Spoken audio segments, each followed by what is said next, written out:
আজকে না তোমাদের একটা মনের কথা বলি জানো। আজকে না স্পেশাল একটা দিন। আজকের দিনে না আমার দিদির মেয়ের জন্ম হয়েছিল। তো আমাদের 3 বোনে প্রথম মেয়ে ওই ধরতে গেলে। ও এসেছিল না, আসার পর ওকে এত আদর যত্ন করতাম। আমার দিদি কি মানুষ করেছে তার চেয়ে আমরাই ছোটোবেলায় ওকে মানুষ করতাম। মাঝে মাঝে দিদির কাছ থেকে এনে রেখে দিতাম ছোটোবেলায় যখন বিয়ে হয়নি। তারপরে না তখন খুব ভগবানকে বলতাম, ভগবান আমার যেন মেয়ে হয়। তো দেখো সত্যি সত্যি ভগবান আমারও 2টো মেয়ে দিয়েছে। তো দিদির তো একটা মেয়ে তোমরা জানো, আর বোনের একটা ছেলে একটা মেয়ে। তো ওরই জন্মদিন আজকে স্পেশাল। তো ওর জন্মদিন আমার কোনো বছরই থাকা হয়নি। 1 বছর ওর জন্মদিন দেখেছিলাম বিয়ের আগে। তো তারপর থেকে তো আমি বাইরেই থাকি জানোই। ওই দিল্লি থাকলাম, উত্তরাখণ্ড, তারপরে গুয়াহাটি, এখন কলকাতা। তো আমাদের রুমে এসছে এখন 2 দিন হলো। তো বলছে জন্মদিনে ওর ওখানে চলে যাবে মায়ের কাছে। ওর মা প্রত্যেক বছর জন্মদিন করে, কোনোবার শ্বশুর বাড়িতে পড়ে যায় সেখানেও করে। শ্বশুরবাড়ির লোকরা মিথ্যে কথা বললাম না, ওরা খুব ভালো। তো তারপরে আমি আবার বললাম যে এবছর জন্মদিনটা আমি তোর করি, কারণ প্রত্যেক বছর জন্মদিন তো তোর মা শাশুড়ির ওখানে হয়। এবছরটা আমার এখানে পড়ে গেছে, তো এবছরটা আমার এখানেই কর। তো তার জন্য একটু স্পেশাল করছিলাম।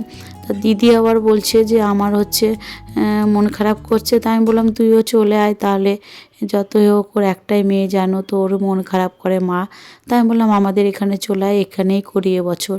তো আমার দিদির মেয়ে বলছিল জন্মদিন করতে হবে না মাসি, বড় হয়ে গেছে তো একটু লজ্জা পায়। কিন্তু বলো, মায়ের কাছে মেয়েরা কোনো দিনও বড় হয় না, ওরা সারা জীবনই ছোট থাকে। তো ওর জন্য আমি বললাম ছোট কিছু একটু আয়োজন করছি। তা বলছে তাহলে ঠিক আছে, জন্মদিন করছি তো এবছর তুমিই সব কিছু রান্না করবা, মায়েকে দিবা না। তো ওটাই আমি নিজে হাতে একা করছি, কাউকে কিচেনে আমি যেতে দেইনি, কাউকে বলতে আমার দিদিকেও যেতে দিইনি, আমি নিজেই একাই করছি। তো ছোট বাচ্চা আছে, ও দিদি সব দেখছে ওদেরকে, আমি রান্নাঘরে রান্না করছি। তো বেশি কিছু করছি না, অল্প কিছুই করব, সেটা দিয়ে ওকে দেবো। একটু লজ্জা পাচ্ছে। তাই আমি বলছি লজ্জা করে লাভ নেই, শ্বশুরবাড়িতেও করে ও।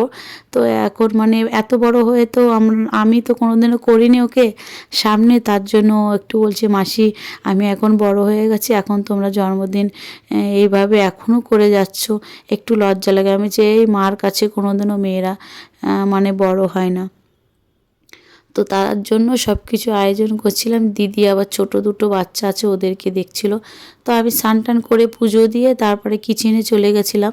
কিচেনে গিয়ে প্রথমে আমি পায়েসটা করে নিয়েছি, কেননা পায়েসটা করে সরিয়ে দিয়েছি। তারপরে তো সব কিছু মাছ টাছ রান্না করবো না, এর জন্য পায়েসটা আগে রেখে দিয়েছি।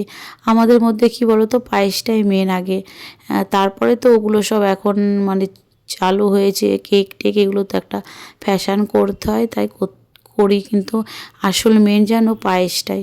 তো পায়েসটা করে এর জন্য আমি আগে সরিয়ে রেখে দিয়েছি, তারপরে সব কিছু অল্প অল্প করে একটু করে রান্না